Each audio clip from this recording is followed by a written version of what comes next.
बिस्मिल्लाहिर्रहमानिर्रहीम। अल्हम्दुलिल्लाहि रब्बिल आलमीन अर्रहमानिर्रहीम मालिकि यौमिद्दीन। इय्याका नअबुदु व इय्याका नस्तईन। इहदिनस सिरातल मुस्तकीम सिरातल लज़ीना अनअमता अलैहिम गैरिल मग़लूबि अलैहिम वलद्दाल्लीन।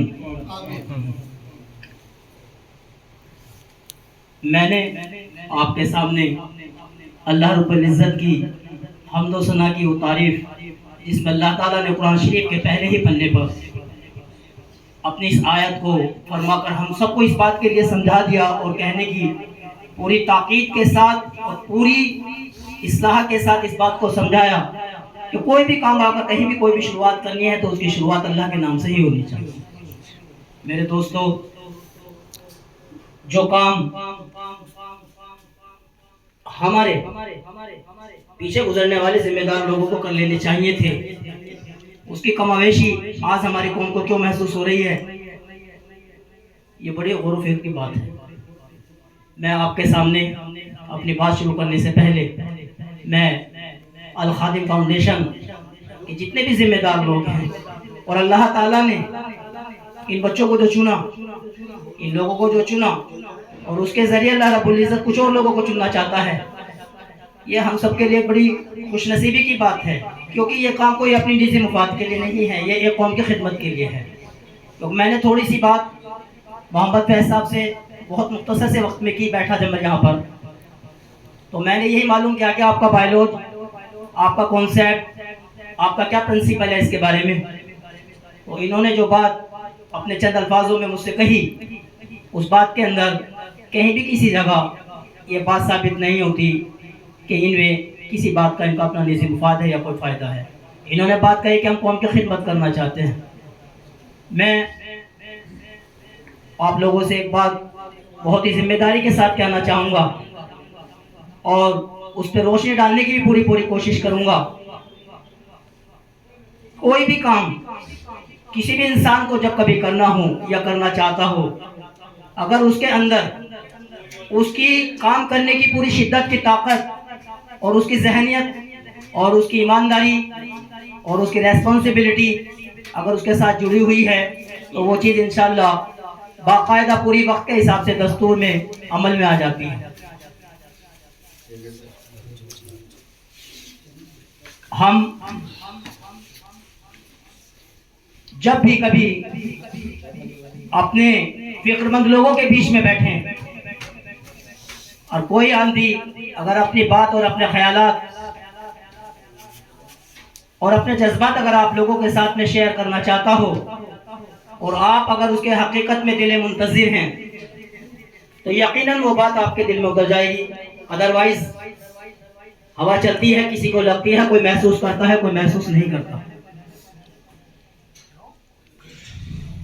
हिंदुस्तान आज़ाद हो जाने के बाद एक छोटी सी एक तवारीखी बात बताऊंगा आप लोगों को, और यकीनन मैं समझता हूं कि आप शायद इत्तेफाक रखेंगे मेरी बात से। हिंदुस्तान आज़ाद हो जाने के बाद और आज़ाद हो जाने से पहले जो लोग तालीम याफ्ता हैं उनको यकीनन थोड़ा इस चीज़ के बारे में मालूमात होगी कि the ratio of the government service it is about 80-85% in government services.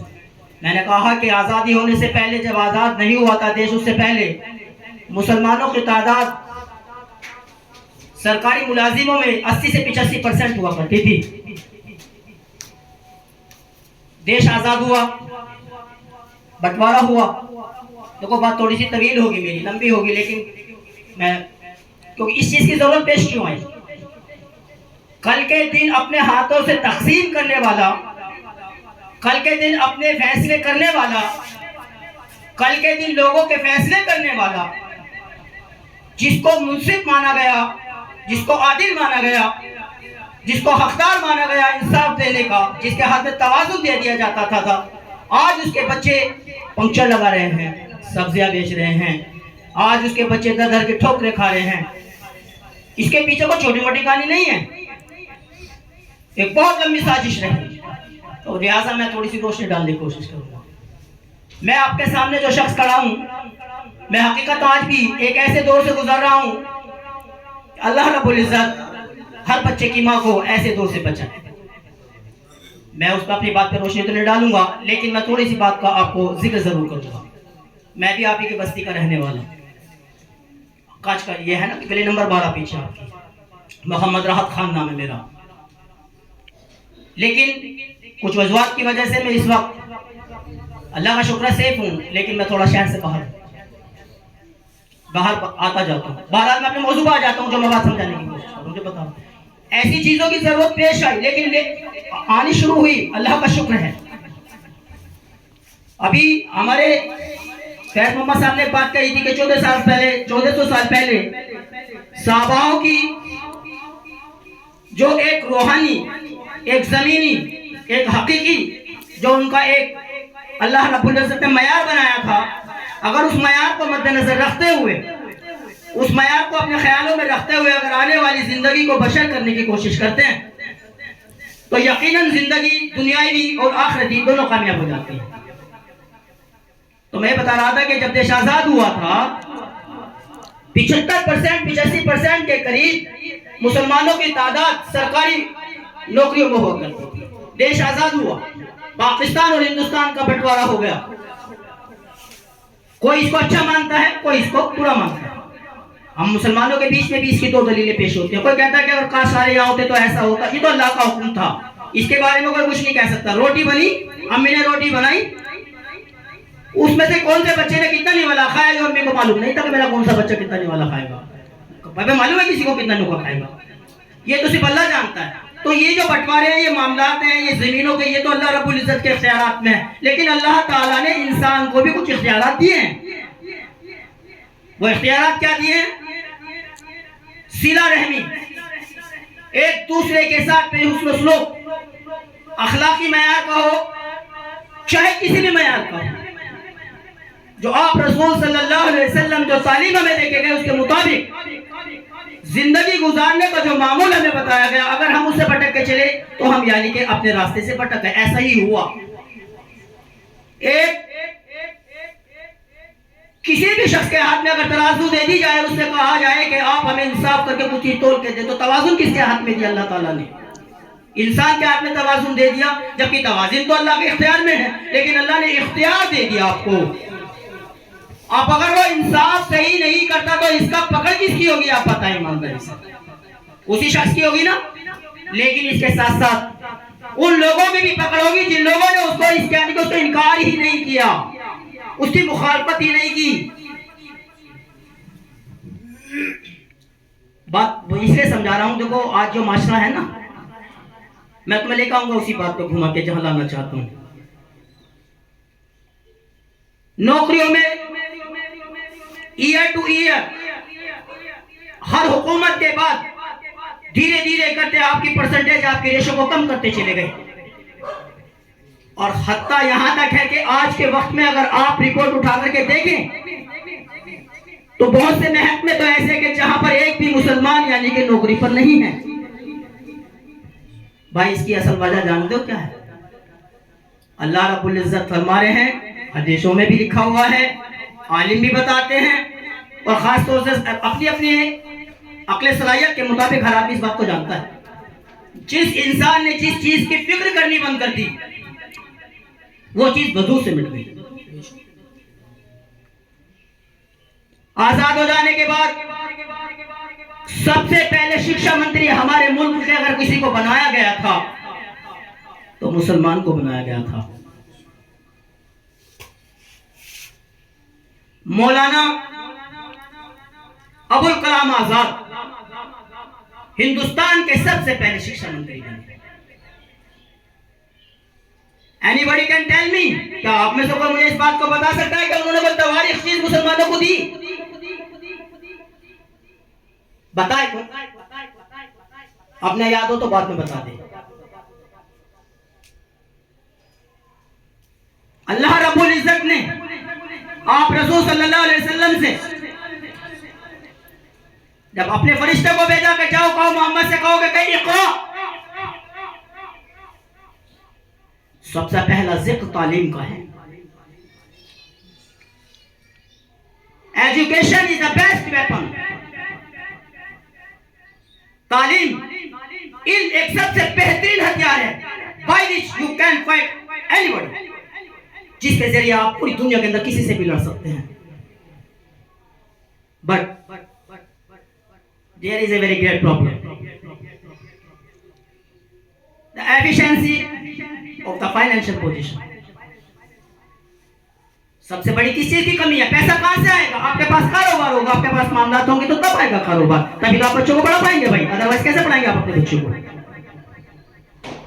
आज शादी ब्याहों में, प्रोग्रामों में, मामला पे हर इंसान लाखों न जाने कितना कितना पैसा खर्च कर देता, और अगर कहीं जरूरत पेश आ जाए किसी ऐसे मामला की कि जहां कौम को, किसी गरीब को, किसी मजलूम को अगर कहीं जरूरत हो तो यकीन मानना करके मैं भी उसमें हूं कि यार मैं भी 1000 रुपए जल्दी से नहीं दे पाता। बहरहाल फिर बात घुमा के मैं लाता हूं दोस्तों, नेता आए, जिम्मेदार लोग आए, सबने अपनी अपनी जेबें, अपने अपने मामला, अपने शोहरत को, मकाम को अपने हासिल करने की कोशिश की, लेकिन कौम के बारे में किसी ने नहीं सोचा। और देखो उसका नतीजा आज ये है। आप खुद अपने माशरे के अंदर देखें, जरा सा कोई मसला हो जाए मुखबरी तुरंत हो जाती है साहब, होती नहीं भाई? होती। जहरे में किसी का बच्चे से कुछ गलती हो गई तुरंत यानी कि उसके साथ में मुकदमात लग जाते हैं। You know about it.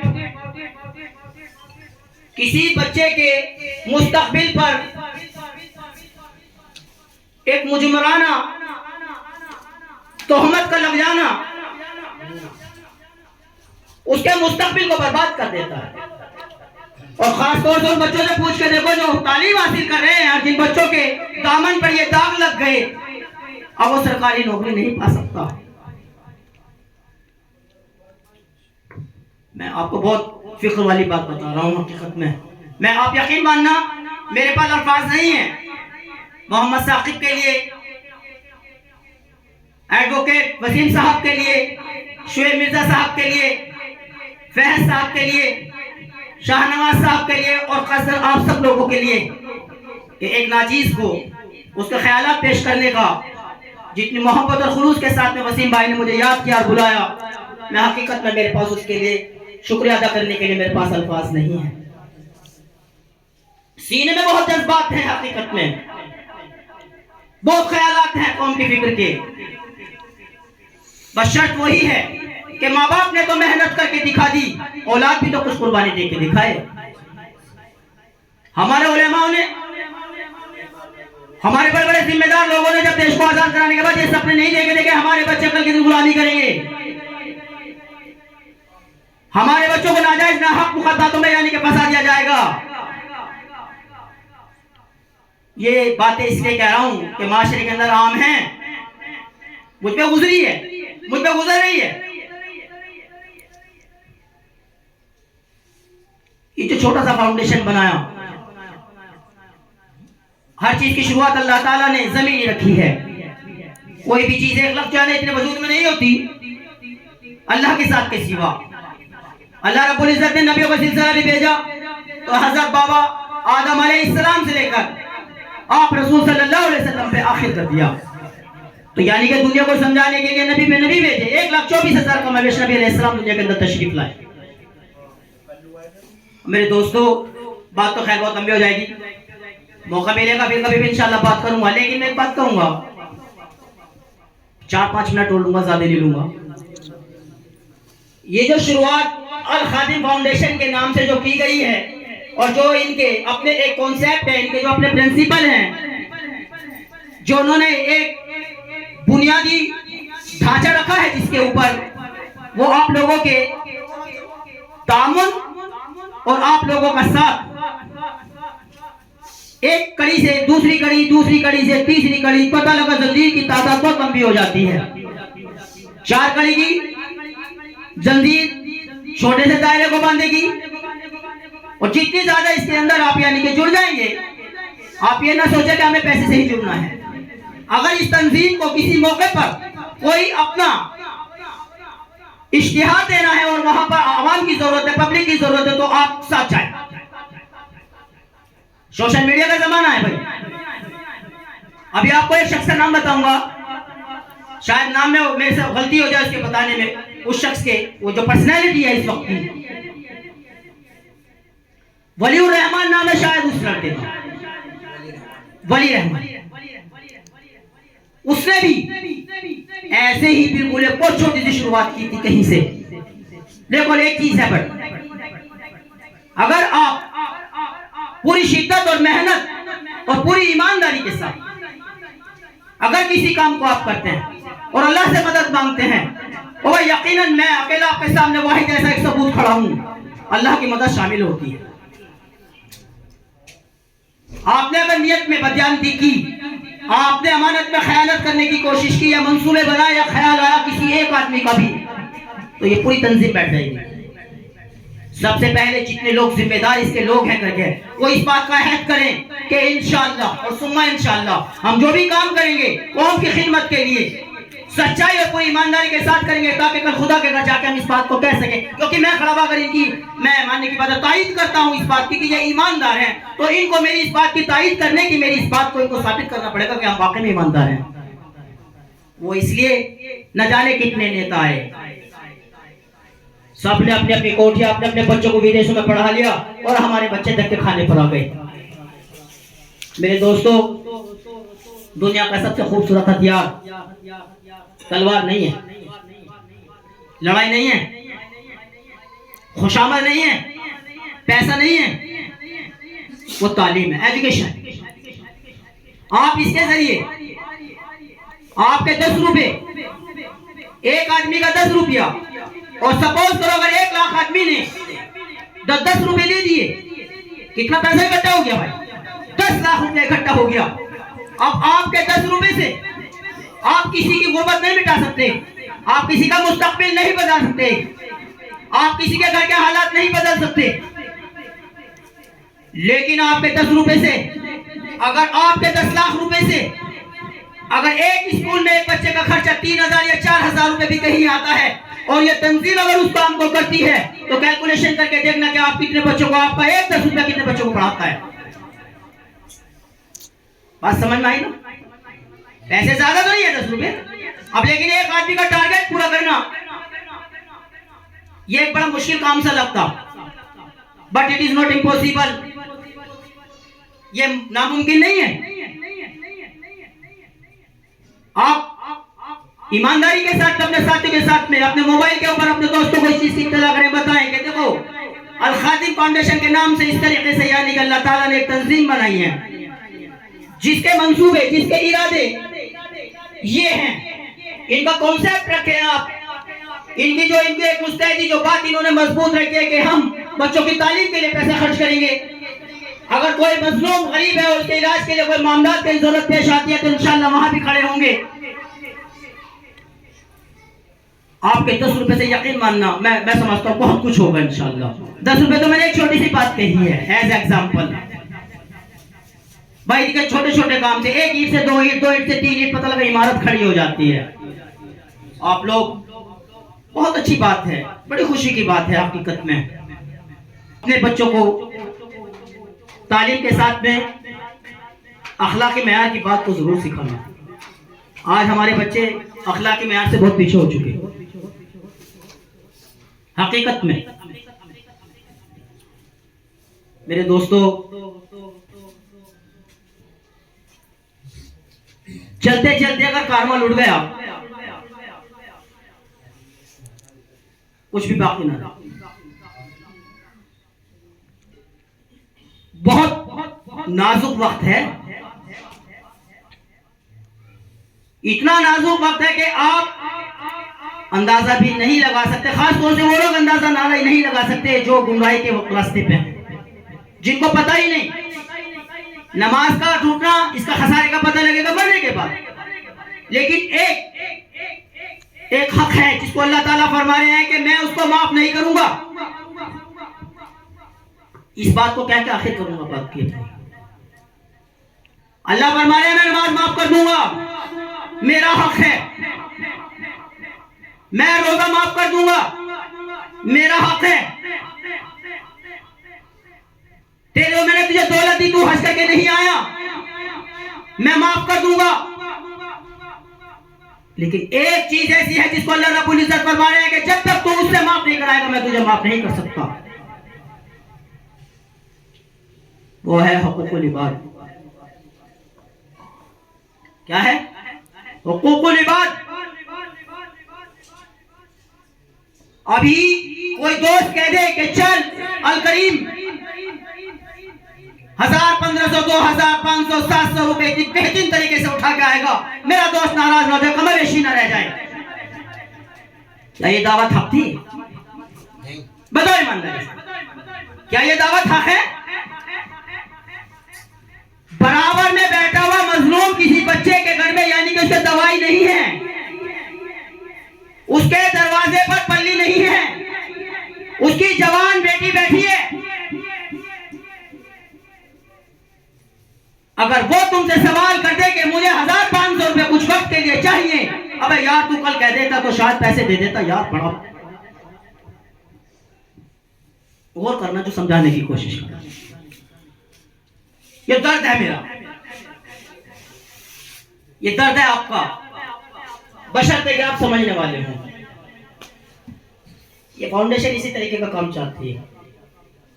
मैं अपने इन जिम्मेदार लोगों से, मौजूद साथियों से एक बात कहूंगा हाथ जोड़कर, अल्लाह ने अगर आपसे इस काम की तरफ बुलाया है आपको, तो आप ठीक है भाई ईमानदारी के साथ काम करना इंशाअल्लाह। देखो हकीकत में मैं बड़ा बेबाक बोलने वाले शख्सों में से रहा हमेशा। बहरहाल इतना बहुत अभी टाइम ले लिया मैंने तुम्हारे, कम से कम 15-20 मिनट ले लिया। हाँ और भी ले सकता हूँ बोलने के लिए, तो मुझसे 1 घंटे बात कर लो, समझा सकता हूँ। लेकिन मेरे दोस्त, बात आपको इसलिए समझाने की कोशिश कर रहा हूँ, कसम खुदा के लिए मैं तुम्हें एक बात कह के पूरी करूंगा। मेरे साथ एक ऐसा वाक्य पेश आया जहां मैं गया। अल्लाह ताला फरमा रहे हैं अपनी किताब के अंदर, अल्लाह ताला अपने नबी के जरिए और अपने नेक बंदों के जरिए कहलवा रहे हैं, अल्लाह फरमा रहे हैं कि मैं रूहे जमीन पे से कलामे पाक की तालीम की दावत उसी शख्स को देता हूं जिसको मैं पसंद करता हूं। क्या कहा? अल्लाह ताला फरमा रहे हैं मैं कुरान हर किसी के हाथ में नहीं देता, मैं कुरान की दौलत हर किसी के सीने में नहीं उतारता।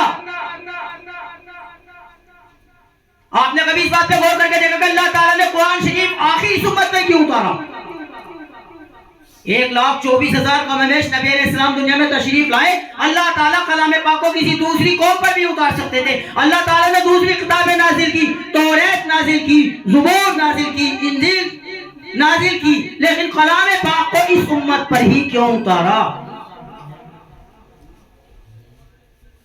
बहुत गहरी बात है, अल्लाह जानते थे। उस वक्त के लोग इसकी जिम्मेदारियां नहीं निभा सकते, नहीं उठा सकते। पहाड़ से कहा, पहाड़ ने मना कर दिया कि अल्लाह हम कहां संभाल लेंगे। लेकिन आप देखो आप कितने मतलब खुश नसीब है, कसम खुदा की। जो भाई कुरान शरीफ पढ़े हुए हैं ना, पढ़ा करो, हकीकत बता रहा हूं। मैंने कुरान जेल में पढ़ा भाई। कहां पढ़ा? जेल में। 28 महीने में अल्लाह ने मुझे पढ़ा दिया। और यकीन मानना, मैं अल्लाह माफ कर दे, और मेरा अल्लाह मेरे अल्लाह ने मुझे कहां पसंद किया, मेरे लिए को मेरा मदरसा कहां बना जाके? जेल। मेरा उस्ताद कहां बैठा? जेल में। ऐसे कोई इंसान कहीं से भी, गलती में से भी आप अच्छाई तलाश कर सकते हैं। जिंदा हो तो कमा लो, जिंदा हो तो नेकी कर लो।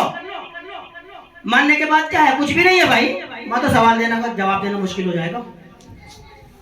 तो अगर इस छोटी से फाउंडेशन से अगर अल्लाह ताला कोई काम लेना चाहता, आप यकीन करें, आप जुड़े दोस्तों। देखो एक चीज मैं आपको बताऊं, देखो कोई भी आदमी ये बात हमारे वसीम भाई नहीं कह सकते, साकिब भाई नहीं कह सकते, वो हमारे जैसे को ही कहने का मौका मिलता जो आपके सामने हम रख सकते हैं। आपका साथ और तामुन, खाली साथ से काम नहीं चलेगा भाई, क्योंकि तंजीम कहां से चलेगी? जब आप लोग इमदाद करेंगे, थोड़ा थोड़ा सा देंगे। देखो एक चीज हो रही मेरे भाई, अभी एक चीज चली थी वक्फ बोर्ड के ऊपर। हिंदुस्तान के अंदर सबसे ज्यादा जमीन, सबसे ज्यादा मिल्कियत के मालिक अगर हिंदुस्तान के अंदर 2 महकमे हैं, शायद जानते होंगे आप लोग, लेकिन मैं अपने तजुर्बा नहीं कह रहा हूं, अपने इल्म के मुताबिक बता रहा हूं आपको। एक तो रेलवे का महकमा और एक वक्फ बोर्ड का महकमा। सबसे ज्यादा जमीन इन्हीं 2 महकमों के पास है। इंशाअल्लाह कभी अगर मुझे अल्लाह ताला ने मौका दिया इस चीज का, तो मैं बिल्कुल बुलंद आवाज में इस बात को कहूंगा। आप दौलत कमा के बैंक में जमा करने से बेहतर है कि उसको अपने बच्चों पर, अपनी कौम पर खर्च करें। आप जैसे आपके पास अल्लाह ताला ने आपको बाहैसियत बनाया है, जिसकी जितनी हैसियत है अपनी हैसियत के मुताबिक। एक तो होती है इसकी भाई ज्वाइनिंग होती है इस चीज की, आप ज्वाइनिंग करें, ज्वाइनिंग का जो भी एक सिस्टम रखा गया है उस ज्वाइनिंग के मुताबिक आप ज्वाइनिंग करें। और उसके बाद आप अपनी तरफ से ज्यादा से ज्यादा, जितना भी ज्यादा तामुन कर सके इस चीज को, जितना ज्यादा इनकी हेल्प कर सके, ताकि ये फाउंडेशन आगे यानी कि चल सके और आपको दिखा सके इस बातों को, देखो पैसा आया तो हमने वहां खर्च किया। मेरा एक मशवरा रहेगा, वो आप लोगों के लिए है कि अमल में लेना ना लेना वो आपकी जिम्मेदारी है आप लोगों की, कि सबसे ज्यादा फोकस अगर आप करें तो तालीम के ऊपर करें। बच्चों के लिए आप तालीम के लिए खर्च करें ज्यादा से ज्यादा। अल्लाह ताला और ज्यादा दे तो और जगह भी खर्च करें, लेकिन सबसे ज्यादा खर्च की जरूरत जो है वो तालीम के ऊपर है मेरे दोस्त। तो लिहाजा अल्लाह ने मौका दिया कभी आपके बीच में भी दोबारा आके बात करने का, तो इंशाल्लाह बात करूंगा। बस ज्यादा से ज्यादा साथी जुड़ गए इसके अंदर जो है ना, इस चीज को एक मजबूत बनाए आप, इसको इनके हाथ मजबूत बने। ऐसा ना करें, बिल्कुल खुली किताब की तरह बात करूंगा। अनस चौधरी, बदर चौधरी का नाम सुना होगा सबने भाई। बदर आलम, बदर अली साहब, बदर अली साहब कौम की खिदमत के लिए अल्लाह ताला ने उसको चुना शहर के लिए। उस शख्स ने मेहनत की, अल्लाह ने उसको एक उरूज दिया, एक मुकाम दिया, बट थोड़े वक्त के बाद ही करबला। हर आदमी इस बात को जानता होगा कि फतेहपुर के पास जामिया रेजिडेंसी के सामने अस्पताल बनाया था। अगर उसमें मक्कारी नहीं होती, उसके अंदर अगर फ्लोएड नहीं होता, तो वो अस्पताल किसी शक्ल में नहीं गिर सकता था।